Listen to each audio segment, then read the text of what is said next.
لو انت مبتدئ في السواقه وهتسوق عربيه مانوال او اوتوماتيك، فتعال اقول لك ازاي تقدر تطلع بالعربيه باسهل طريقه، وكمان لو عايز توقفها برضه هتوقفها بطريقه سهله جدا، من غير ما تتوتر، من غير ما تخاف، من غير ما يحصل لك مشكله.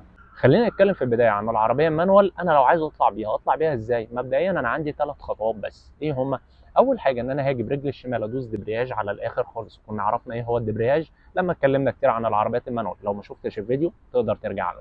وبعد ما ادوس دبرياج على الاخر هبدا ساعتها ان انا اجيب الغيار الاول، يبقى انا دوست دبرياج وبعد كده جبت الغيار الاول. بمجرد ما بسيب رجلي اللي انا دايس بيها على الدبرياج بتبدا العربيه على طول ان هي تتحرك. يبقى انا كده عشان اتحرك بالعربيه المانوال عملت 3 خطوات: دوست دبرياج على الاخر، وبعد كده نقلت وجبت الغيار الاول، وبعد كده سبت رجلي من على الدبرياج. خلاص العربيه مشيت وتمام زي الفل. انا بعد ما مشيت بالعربيه عايز ابدا اوقف العربيه بتاعتي بقى. دي اوقف العربيه ازاي؟ برجع اعمل 3 خطوات تاني. ايه هم؟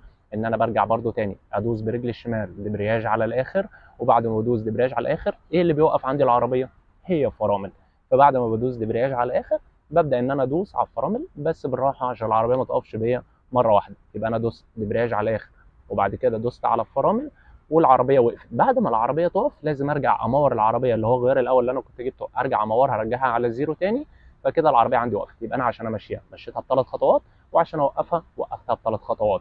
انا عشان امشيها دوس دبرياج، جبت الغيار الاول، سبت الدبرياج، العربيه مشيت. عشان اوقف العربيه رجعت دوست دبرياج تاني، دوست فرامل، مورت العربيه عندي وقفت. نيجي بقى لتاني حاجه عندنا وهي المنتشره حاليا اكتر، وهي العربيات الاوتوماتيك. بالنسبه للعربيات الاوتوماتيك انا عشان اطلع بيها هعمل برضو 3 حاجات، وعشان اوقفها برضو هعمل نفس 3 حاجات هم تاني. هبدا ازاي اتحرك بالعربيه الاوتوماتيك؟ اول حاجه بعملها ان انا بدوس على الفرامل. طبعا العربيات الاوتوماتيك ما فيهاش دبرياج خلاص، فانا اول حاجه بعملها ان انا بدوس برجلي اليمين على الفرامل، لان رجلي الشمال ما بيبقاش ليها دور خالص. كنا عرفنا ده برضو لما اتكلمنا عن العربيات الاوتوماتيك، وممكن نرجع للفيديوهات بتاعتها. انا دلوقتي عايز اتحرك بالعربيه الاوتوماتيك، فاول حاجه عندي ان انا بدات ادوس على الفرامل برجلي اليمين، وبعد ما ادوس على الفرامل بجيب الغيار اللي بيمشيها وهو الدي.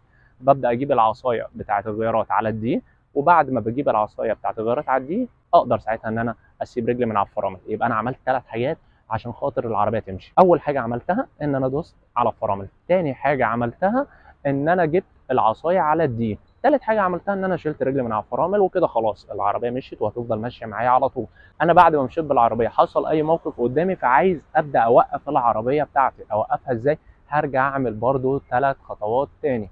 ان انا هرجع ادوس على الفرامل، وبعد ما ادوس على الفرامل واوقف العربيه ساعتها العصايه اللي انا جبتها على دي هحطها على حاجه بتوقفها زي يا الان او البي. الاثنين بيقدروا يوقفوا العربيه. يبقى انا دوست فرامل وحطيت العصايه على حاجه بتوقفها، وساعتها اشيل رجلي من على الفرامل العربيه وقفت معايا. يبقى انا كده عشان امشي العربيه عملت 3 حاجات، وعشان اوقف العربيه برضو عملت 3 حاجات.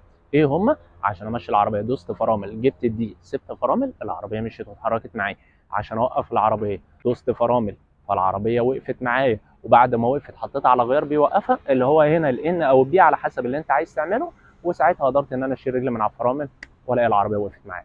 يبقى انا بالشكل ده كده لو ركبت عربيه اوتوماتيك فانا هعرف امشيها وهعرف اوقفها، وبرضه لو ركبت عربيه مانوال فانا هعرف امشيها وهعرف اوقفها. طبعا لو في حاجه مش فاهمينها ممكن تبعتوا لي هنا في الكومنتات، وما تنسوش طبعا تعملوا لايك للفيديو وتعملوا فولو.